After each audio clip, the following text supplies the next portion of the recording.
So I'm back in my house today, which is really nice. It was kind of hard to come home and realize that this is it. It's an empty home in that sense.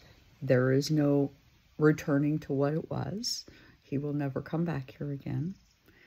And, you know, originally this was supposed to be him going on a seek about, you know, emotional, find himself kind of trip. And what's really crazy is I didn't realize several things about maybe some of the ways I was being treated. And of course, you know, I was camping and he was in the house and warm, dry, and comfortable. And while I was out camping, I got a horrible kidney infection and actually stopped peeing for about 12 hours, which was scary. And I happened to have Sun in Libra in the 10th house, 28 degrees by progression, and it was squaring my Mars in Gemini. So I know that sounds kind of crazy, but this is via Placidus, and there was just some things there that were just kind of scary looking. And as a medical astrologer, when I saw it, I was like, oh gosh, that doesn't look good. But I'm much better now.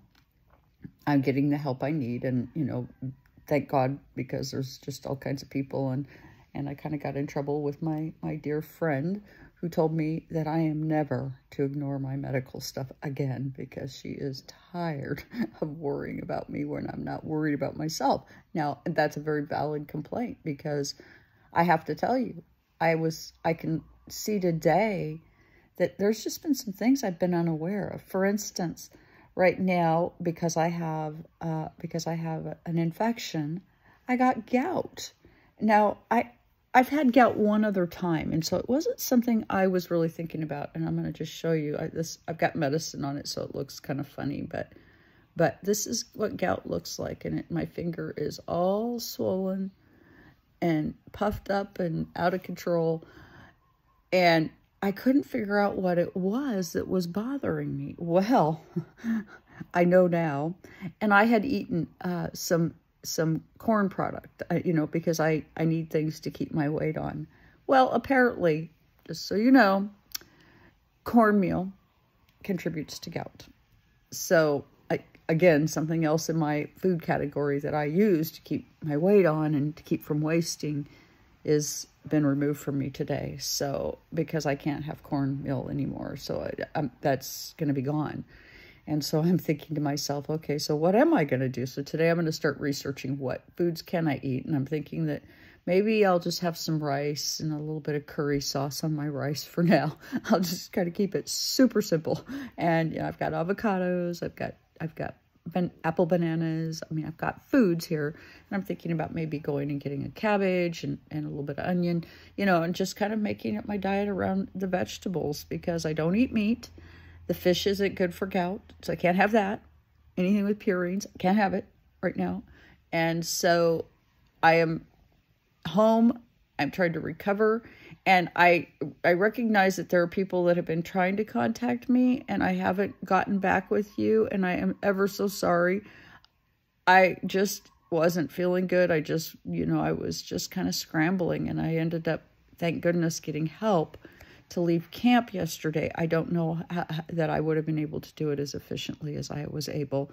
I have a friend that is having medical problems and happens to like to go up there, and he was able to help me deconstruct my camp and look after me. So while I was up there the last overnight and into the next morning, he stayed and packed me up and got me on my way. So, you know, sometimes, I mean, I feel kind of silly that I'm having to sit here and say that I sort of let some stuff go and I just didn't realize how far I'd let it go and that I had a kidney infection.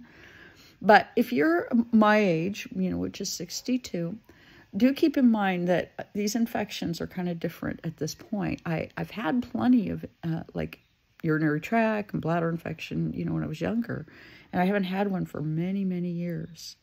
And of course, this relationship situation that I've been in has been really difficult because I'm not disassociating. I recognize my partner is done. He doesn't he doesn't want to do this cancer trip with me anymore. He's had enough. He says it's hasn't happened. I didn't die fast enough. Well, he didn't put it like that, but you know, that's really the point. And you know, I'm like I said, I'm not gonna be bitter because I'm quite frankly, I'm glad he's gone. It was mentally way more than I could take. I love him, but I don't love him enough to not love me. So anyway, with that, please do hit the like, share, and subscribe. And I promise to be a little more attentive to my channel. It's been a little on the rough side, and I'll get back to normal here.